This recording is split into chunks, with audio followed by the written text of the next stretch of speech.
Okay, this is the last stop. This is the fourth part of the argument writing. We've got an issue. We've chosen a side.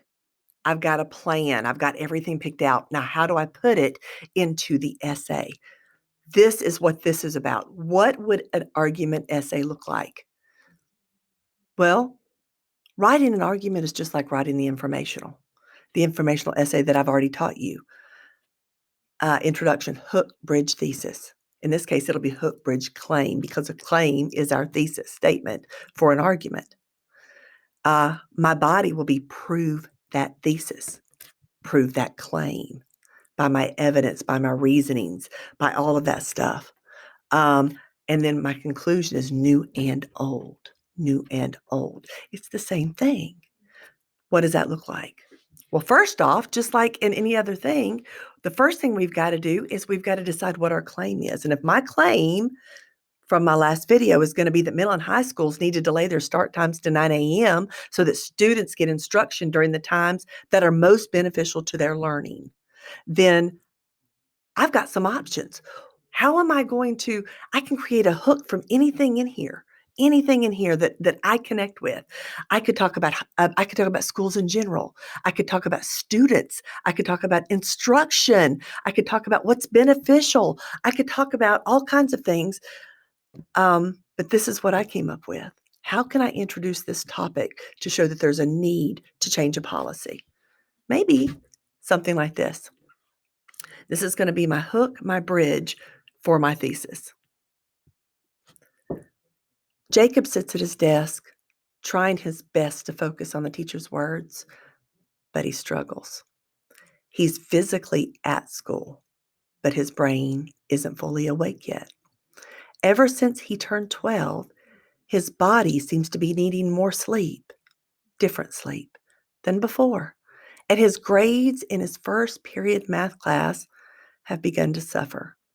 That's my hook, painting a picture with a story to support where I'm going.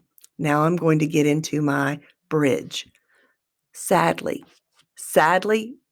transition. We need transitions to show that we're moving from one part to the next. Sadly, Jacob is not alone. All across the nation, kids like Jacob are going through the same thing. As kids grow, so do their needs, and schools should accommodate those needs when possible. Middle and high schools should delay their start times to 9 a.m. so that students get instruction during the times that are most beneficial to their learning. That would be my introduction. Hook, bridge, claim. You create your hook based off of your claim. How can you have an effective introduction that would hook somebody in that will support what you're actually trying to accomplish? Okay, so there would be that. Now my body paragraphs. Again, I need transitions too. I didn't write this, but always transitions. Transitions help your paper move slowly. But your body paragraphs, now it's going to be prove that claim. Prove that claim. How am I going to prove that? Well, I need my evidence. I need to introduce my evidence. I need to explain my evidence with my warrant. And if I have it, I need my backing. Okay? And then chances are, for me, I would want to make my counterclaim and my rebuttal a separate paragraph, just because it's a different aspect of what we're doing. And paragraphs kind of they're supposed to be certain parts are together. If this is my evidence for my claim, I'm going to put it in a paragraph. Where this is the counterclaim, so I would use it as a separate paragraph. So let's take a look. Here's my body paragraph 1. My evidence, my warrant, and my backing. Now notice this. Anything written in black is evidence. Anything written in blue is going to be my backing, which is further evidence and helps also supports my warrant, my reasonings.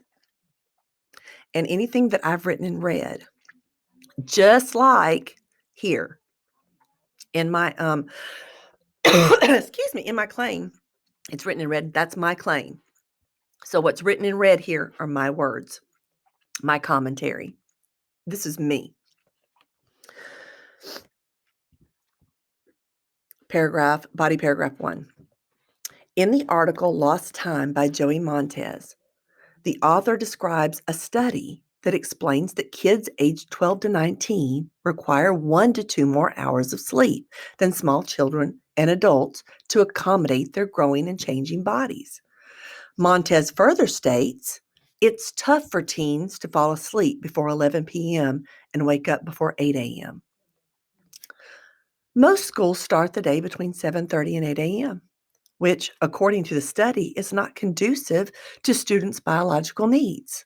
This study determined that schools that delayed the start time to 9 a.m. showed better student attendance and grades compared to schools that kept their earlier times.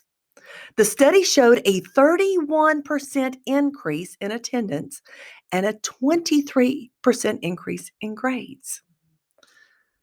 So many factors play into a child's academic success, and not all of them can be controlled by the schools themselves.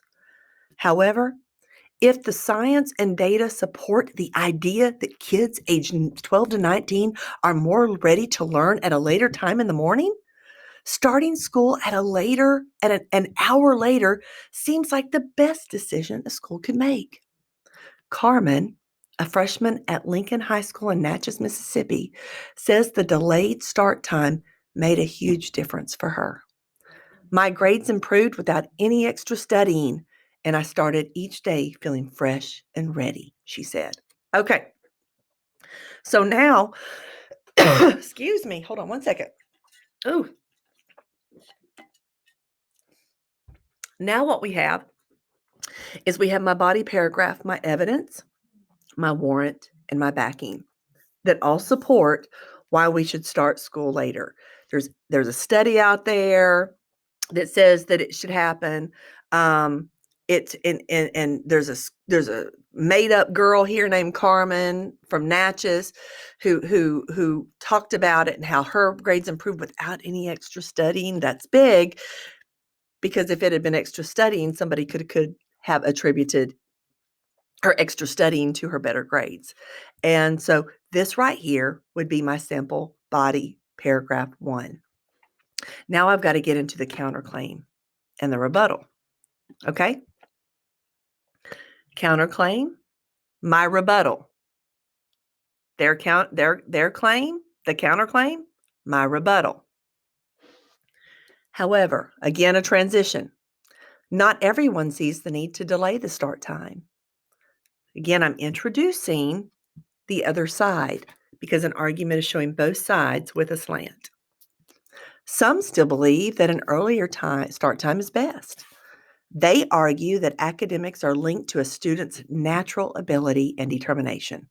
That if a student has the ability and will to be successful, success will occur no matter when the learning takes place. Unfortunately, another transition, this argument is flawed. Ability and determination certainly contribute to success, but they are only two pieces of the puzzle. Biology also plays a factor. Biology is how we're made up, our makeup, our human makeup.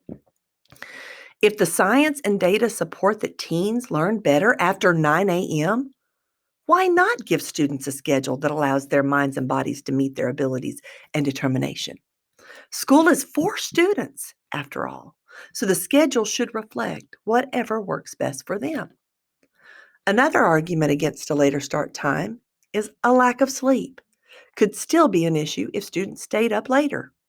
They feel that delaying the start time would give students the go-ahead to stay up later than they normally would. However, this view too is faulty. Schools cannot control when students go to bed, but they can look at the data to see what works best for students. Adapting the schedule to fit student needs is something that schools can control. Okay, so there we go. Now we've got 2 body paragraphs because it works best that way. And now we're ready to conclude it. New and old. Find a new way to state your claim This should sound like you're closing the door on your essay. This should not be like you're introducing it. We're now trying to shut it down because we're closing up shop here. So find a new way to state your claim that sounds like we're closing it up, and find a way to go back to your old hook. My hook, if you remember, was about Jacob sitting at his desk, and he couldn't, and he was struggling because he he wasn't really awake. Okay. So now this is all written in red because it's all going to be me. This is my claim. And this is my, so that's my new and old, a new way to state my old claim, and an old, and a way to go back to my old hook. Okay. To close it up. Teenagers have needs that are very different from those of adults and young children. As their bodies begin the process of growing and changing, their physical and mental needs change too. Because of this, schools need to delay the school start time to 9 a.m. This easy accommodation will help students like Jacob meet their potential by simply allowing their minds and bodies the time to wake up. Ta-da! I mentioned Jacob. I found a way to tie him in. Whenever you do that, we sandwich it, and it actually has a very comfortable, satisfactory way of ending a paper for your reader. Y'all, I hope and pray that something I have done today has made your life easier, your life better in this new type of writing, this argument writing. Don't fret whenever you hear the word writing. Writing is not your enemy. You just need to have a plan.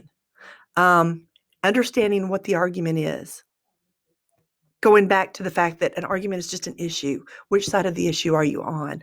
Is it based off of logical evidence? Because that's what we need you to become as adults. Look at the topic. Look at the evidence. Look at what we can find out. What makes sense? What's logical? And base your opinion on that.